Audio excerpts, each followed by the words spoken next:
Hello. I don't know if anyone can hear me. I hope that you can hear me.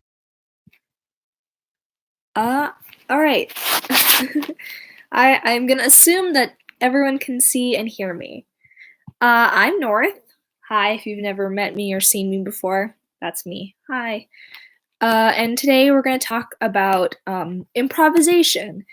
We're gonna talk specifically about how to improv, like how to deal with not having a script or your players not doing exactly or the students not doing exactly what's on the script when you're GMing, how to deal with interrogations if you don't know um, how to you don't have like a strong backstory or someone's asking you a question that you never thought about or didn't anticipate.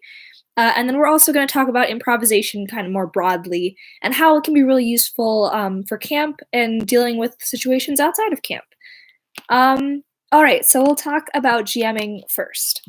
So the biggest thing is that preparation is key, especially if you're not comfortable with improvisation, if you've never done it before, or you're just not the type of if you're the type of person who likes a lot of planning. One thing that I can definitely recommend is like if you have a couple of monsters or creatures that you're really comfortable and familiar with, that can really help. We have like a large list of them. If you look through some of the potential quests, they're on there, and there's definitely going to be some in your like quest. There's no need to memorize them at all, but even if they end up like if they're supposed to go down, if the students are traversing a path to try to find a West Guard and they decide to go off the path and into the forest, just make sure that you have something for them to be doing so that it doesn't get stale. You could have them encounter a unicorn or an ogre or literally anything. And if you don't have that monster like memorized, you can always make up stats. Like just roll a dice and that's their hit points now. There you go. Just don't worry too much about it and try not to railroad students. I think it's the more comfortable you are with improvisation, the better a GM you'll be because then you won't force the students to stick onto the script. That being said, most students do tend to stick on to the path that we predict, but don't panic if they go off of that. So if students end up going like completely off script, like they go like a path that we didn't anticipate and you didn't anticipate, and you have no idea what to do, try to remember the end goal and work towards that. Like, are at the very end of the quest, what are the students supposed to learn? What are they supposed to do, or something like that? So if they have to go collect a shard, which is something that I know students had to do last year, or if they have to go through a rift, or they have to do something specific, make sure that you are always looking towards that goal and working towards it. So try to guide them back towards that. That can be a really good way so that to know that even though if they're off script, you have something to work towards. Dealing with loot can also be an issue when you are off script because then you have either new monsters that you just created off the cuff or like you have extra loot. I wouldn't worry about it too much. Try to make sure that you're only using the amount of loot that you have in the bag. If you have extra, that's totally fine. That'll just go back into the big old pot. If you're more comfortable playing an NPC than you are with combat, then you can also consider creating an NPC to divert their attention and get them back on track. Make up a fun character name and and give them some dialogue or some diplomacy to do. That's definitely a route for people who are not as comfortable with combat or not as comfortable with like creating a monster or something like that for them to fight. So that's definitely an option. For unusual party choices, also try to think logically. Like I remember last year, there was a party who instead of trying to fight the ogres that were guarding a machine that was pulling up mermaids, they tried to disassemble the machine discreetly. Like they tried to do it with espionage-esque, rogue-esque behavior. And that wasn't in the script, but by kind of thinking logically about what those students could probably do, and and what kinds of things should be possible in the general universe, our GM was able to like allow that to happen. Try not to say no to students, especially when they get creative and think of things like this. Even if you are kind of uncomfortable with it, generally thinking logically, and then also remembering that all actions have consequences. So if they are doing something like trying to disassemble a machine and they roll poorly, that might make a loud noise and then alert the ogres, and then they have to fight them anyways. But also try not to arbitrarily impose consequences. Make sure that they have a reason. When all else fails, if you just have no idea what to do, just roll a dice and say something.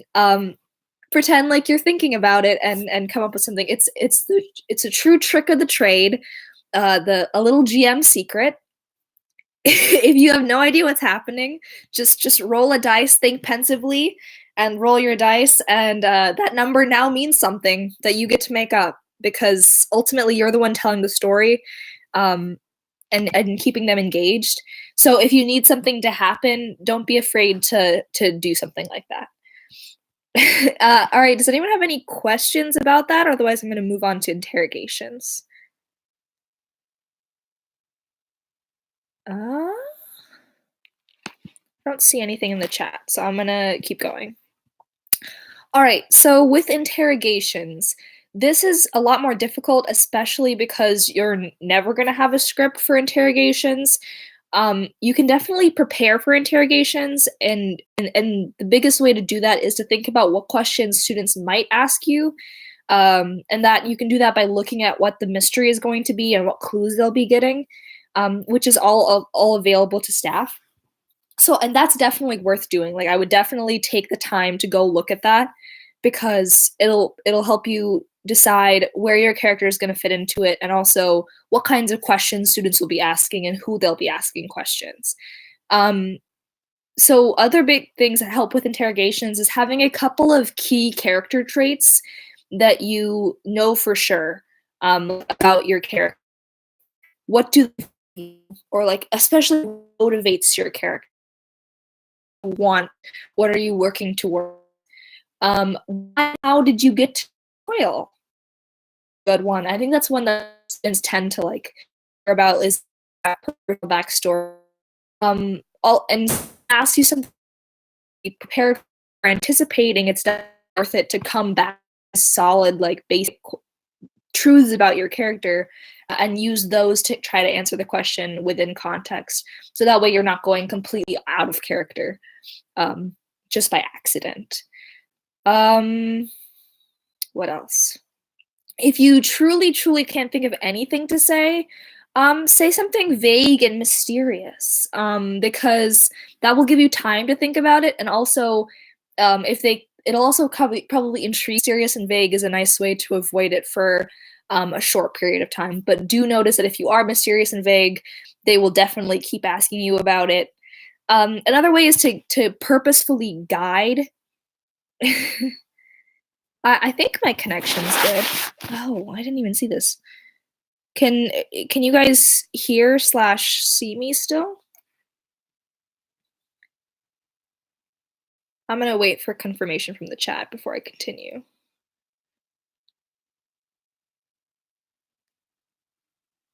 I think.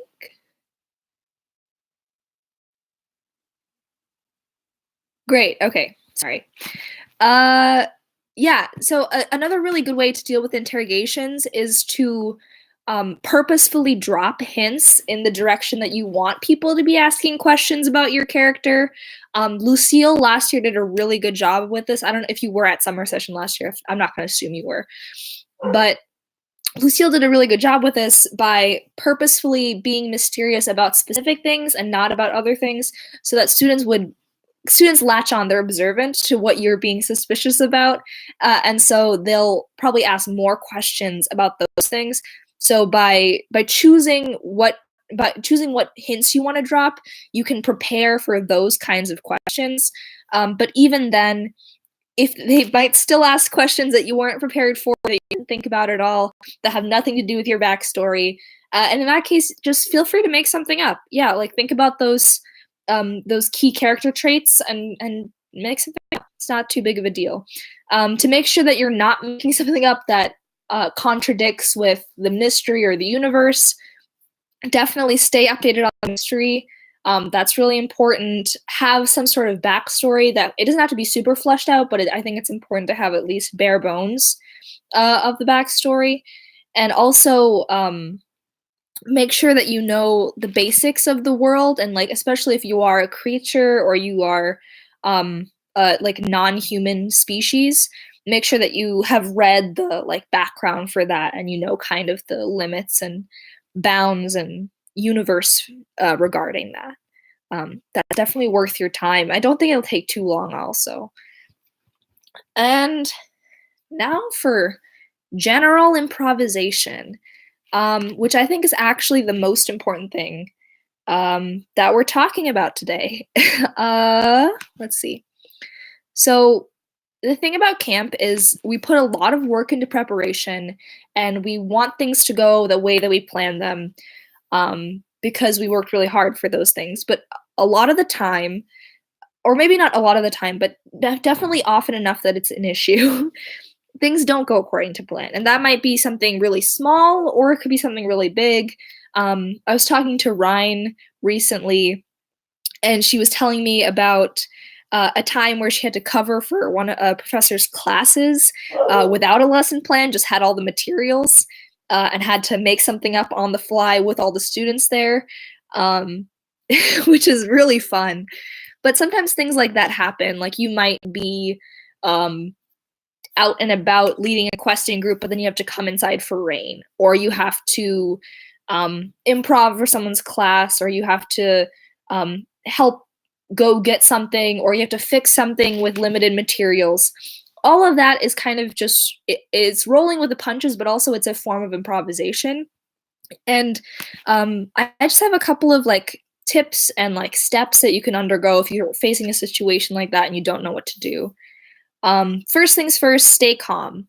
Don't let yourself panic, because that's just going to make it harder to deal with the situation. And I know that's kind of a blasé thing to say. I know some people, it's much harder for them to deal with a change in plans.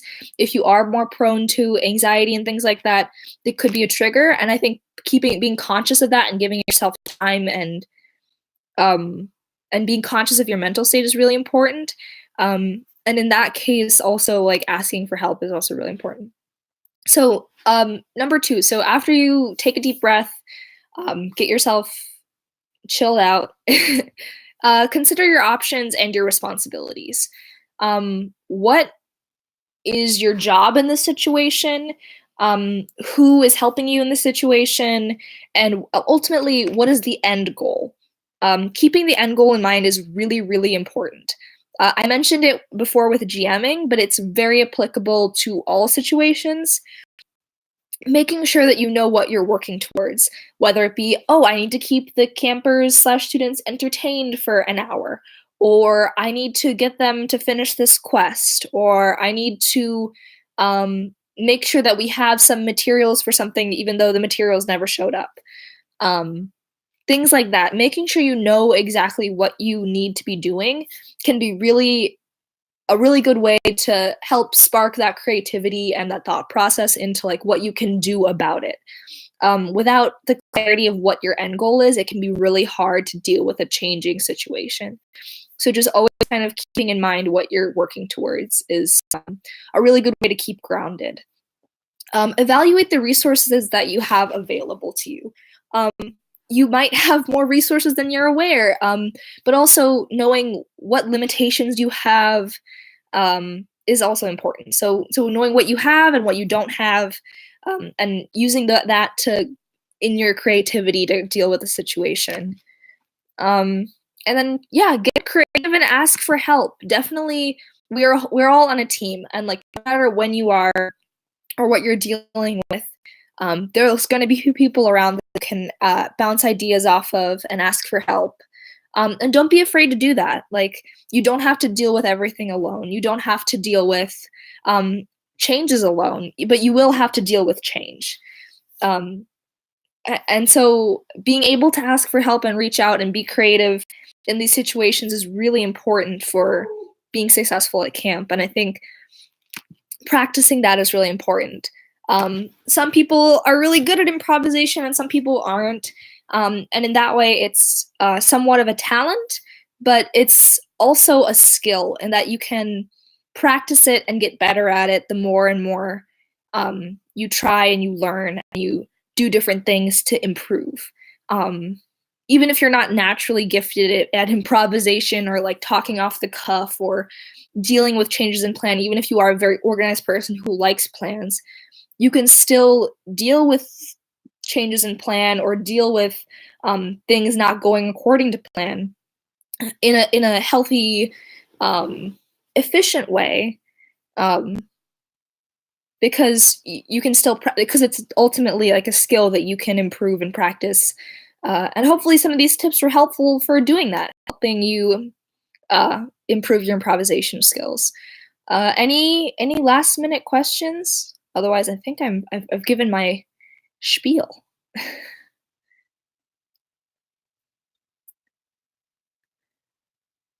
Wait a minute, then.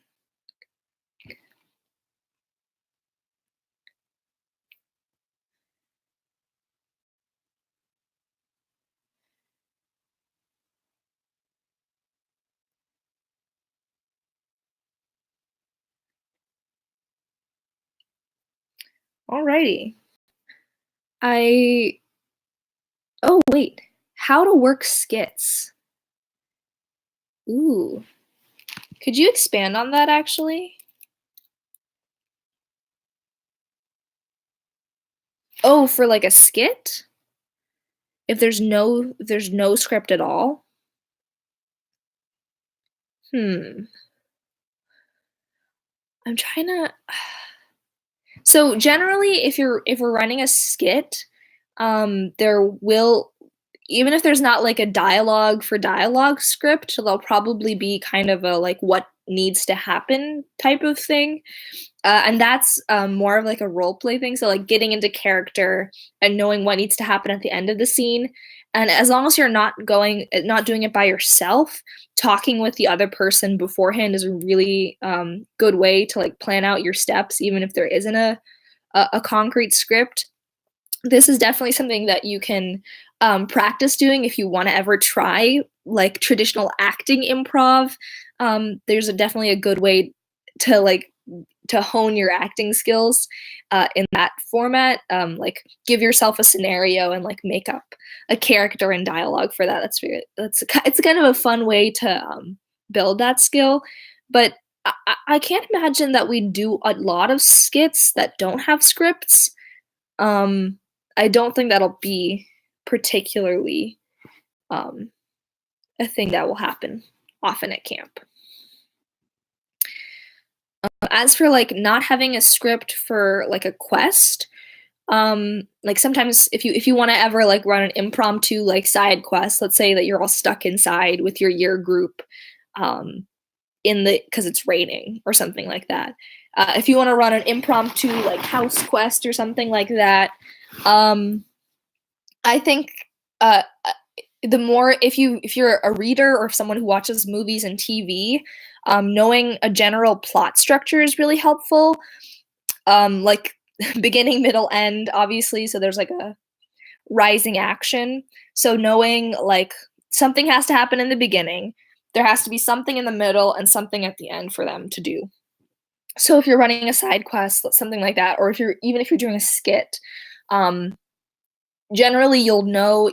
So if you're doing a skit, you'll know what the end has to be, and you have to come up with the beginning and the middle, probably how to get there. If you're running a side quest, you might know probably none of that, and you could just make that up. Let's say you're running a side quest. I'm a wolfen counselor, so I could say, we're gonna find a moonstone. That's the side quest, a sacred moonstone. A wolf came out of the woods and wants us to go find a moonstone. So then I would just say like, oh, they have to go up a mountain, they have to like talk to some people, and they have to fight something. So those are my three like tasks that I want them to do. I just made those up right now. So if I wanted to do that, I would have I would figure out some way to move the story that way. So like being familiar with like storytelling devices. I think the more you read and watch movies, the easier that is to come up with some like a story off the cuff. So just maybe like consuming, like if you consume media a lot, that's a nice way to practice that. Um, yeah. I don't know if that answered the question at all. Was that helpful?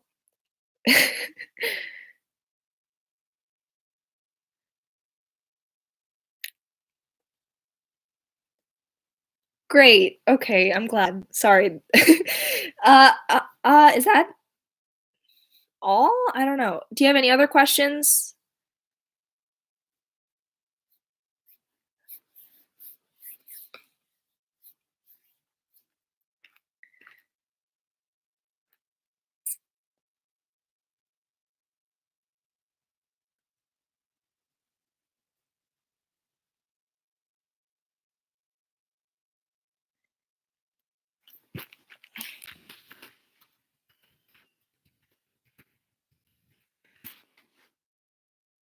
Yeah, okay. I think we're gonna wrap up for the day. Thanks for everyone who came to watch. Thanks if you're watching it later. I hope it was helpful. Yeah, it's North signing out.